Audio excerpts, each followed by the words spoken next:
আসসালামু আলাইকুম ওরহমতুল্লাহি ওবরাকাতুহু।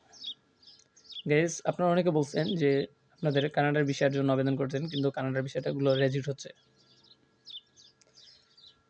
গাইস আপনারা অনেকেই বলতেছেন যে আপনাদের কানাডার ভিসার জন্য আপনারা আবেদন করতেছেন কিন্তু আপনাদের ভিসাগুলা রিজেক্ট হচ্ছে। তো আমি বলবো যে ভিসাগুলো কেন রিজেক্ট হচ্ছে এবং কিভাবে আবেদন করবেন, এবং অনেকে জানতে চাইছে যে কি ডকুমেন্টস লাগে কানাডার ভিসার জন্য আবেদন করতে। তো আমি বলবো প্রথমে যে কি ডকুমেন্টসগুলো আপনাদের কানাডার ভিসার জন্য লাগে। তার মধ্যে সর্বপ্রথমে যে জিনিসটা লাগবে, ১ নম্বরে আপনাদের একটা পাসপোর্ট লাগবে, ভ্যালিড পাসপোর্ট, যেটাতে সর্বনিম্ন ৬ মাসের মেয়াদ আছে। ১ বছর কিংবা ৬ মাসের মেয়াদ আছে এরকম। ২ নাম্বার, অপশন ২ নাম্বার যেই ডকুমেন্টসটা লাগবে আপনাদের কানাডা ভিসার জন্য, যে আপনারা যেই ওয়েবসাইটে আপনারা অ্যাপ্লাই করবেন, ফর্ম ফিল আপ করবেন, ওইটার জন্য আপনাদের ১০০ সিএডি ডলার লাগবে, মানে কানাডিয়ান ডলার সিএডি লাগবে।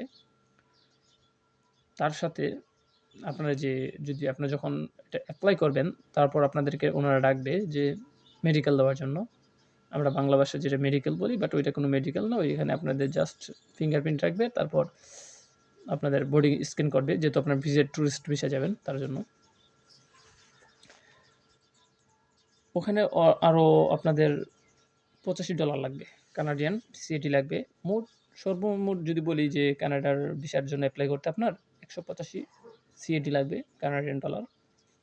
২ নাম্বার যে জিনিসটা লাগবে আপনাদের, ব্যাংক স্টেটমেন্ট লাগবে। সরি, ৩ নাম্বারে যে জিনিসটা লাগবে, ব্যাংক স্টেটমেন্ট। আপনাদের কমপক্ষে ৬ মাসের ব্যাংক স্টেটমেন্ট লাগবে।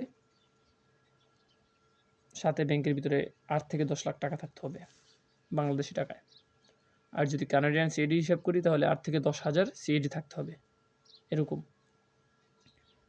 ৪ নাম্বার যে জিনিসটা লাগবে আপনাদের, ৪ নাম্বার জিনিসটা হচ্ছে আপনাদের ভ্রমণ হিস্ট্রি থাকতে হবে।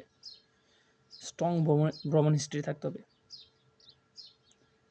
যদি আপনারা চান যে ভ্রমণ হিস্ট্রিটা মজবুত করতেন, তাহলে আপনাদের সর্বনিম্ন, আমার জানা মতো, আমার হিসাবে আপনারা যদি ৭ থেকে ৮টা দেশ ভ্রমণ করেন, তাহলে আপনাদেরকে ইজিলি কানাডার ভিসাটা দিয়ে দেবে। যদি কেউ চান যে কোন দেশগুলো ঘুরবেন, কত কম টাকার ভিতরে কিভাবে ঘুরবেন, তাহলে অবশ্যই আমার সাথে যোগাযোগ করবেন, আমার কমেন্টসে আমাকে বলবেন, তাহলে আমি ওই বিষয় নিয়ে একটা ভিডিও বানাবো। আর যারা নতুন তারা অবশ্যই আমার এখানে সাবস্ক্রাইব করে দিবেন আমার এই চ্যানেলটাকে। যদি ফেসবুক থেকে থাকেন তাহলে ফলো করে রাখবেন, যেন পরবর্তী ভিডিওগুলো আপনারা ইজিলি পেয়ে যান। তারপর যে জিনিসটা লাগবে আপনাদের, ভ্রমণ হিস্ট্রিটা খুব স্ট্রং লাগবে। যদি ভ্রমণ হিস্ট্রি না দেখাতে পারেন আপনারা, তাহলে কিন্তু আপনার বিষয়টা রিজেক্ট হবে। তার সাথে তাদেরকে বোঝাতে হবে যে আপনারা ওই দেশে যাবেন ভ্রমণ করার জন্য, কোন শহরগুলো ঘুরবেন, কোন শহরগুলো আপনারা দেখবেন, কী দেখতে চান। আপনাদের ফ্লাইট বুকিং, হোটেল বুকিং, এগুলো দেখাতে হবে। আপনারা ফ্লাইট বুকিং অগ্রিম করতে পারেন, সমস্যা নেই। এটা পরবর্তী আবার আপনারা উঠাই দিতে পারবেন যদি না হয়। আর আশা করি আমি যেভাবে বলছি এভাবে 100 থেকে 90% শিওর যেটা হয়ে যাবে ইনশাল্লাহ, যদি আপনারা আমার কথা মতন করেন তাহলে। তারপর যে জিনিসটা, আপনারা তাদেরকে এটা বিশ্বাস করতে হবে যে আপনি ব্যাক করবেন বাংলাদেশে। আর যারা ইউএ থেকে, সৌদি থেকে, বাহরাইন থেকে, মিডল ইস্টের অন্যান্য দেশ থেকে যেতে চান, তারা বলবেন, অবশ্যই কমেন্টসে বলবেন। তাদেরকে আমি বলে দেবো যে তাদের জন্য আরও ইজিলি হয়ে যাবে, তাদের জন্য কীভাবে কী করতে হয় তাদেরকে আমি বলে দেবো ইনশাল্লাহ।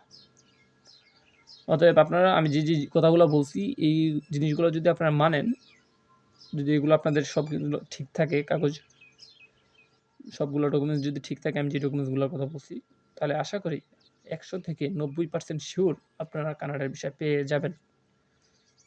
অবশ্যই যদি আর কারোর অন্য কোনো বিষয় নিয়ে, অন্য কোনো দেশের বিষয় নিয়ে আপনাদের কোনো জানার ইচ্ছা থাকে, আগ্রহ থাকে, অবশ্যই আমাকে কমেন্ট বক্সে বলবেন। আমি আপনাদেরকে জানিয়ে দেবো যে কোন দেশের যে দেশে যেতে চান আপনারা অবশ্যই বলবেন। আমি তার বিষয় নিয়ে আপনাদেরকে ভিডিও বানিয়ে দেবো, কিংবা আপনাদেরকে কমেন্টসের মাধ্যমে আমি জানিয়ে দেবো যে কীভাবে যাবেন আপনারা। ওকে, আল্লাহ হাফেজ, আজকে এতটুকুই। আর যারা আমার চ্যানেলটা নতুন, তারা অবশ্যই আমার চ্যানেলটাকে সাবস্ক্রাইব করে দেবেন, বেল আইকনটা অল করে দেবেন, যেন আপনারা পরবর্তী সমস্ত ভিডিও সবার প্রথমে আপনিই পান।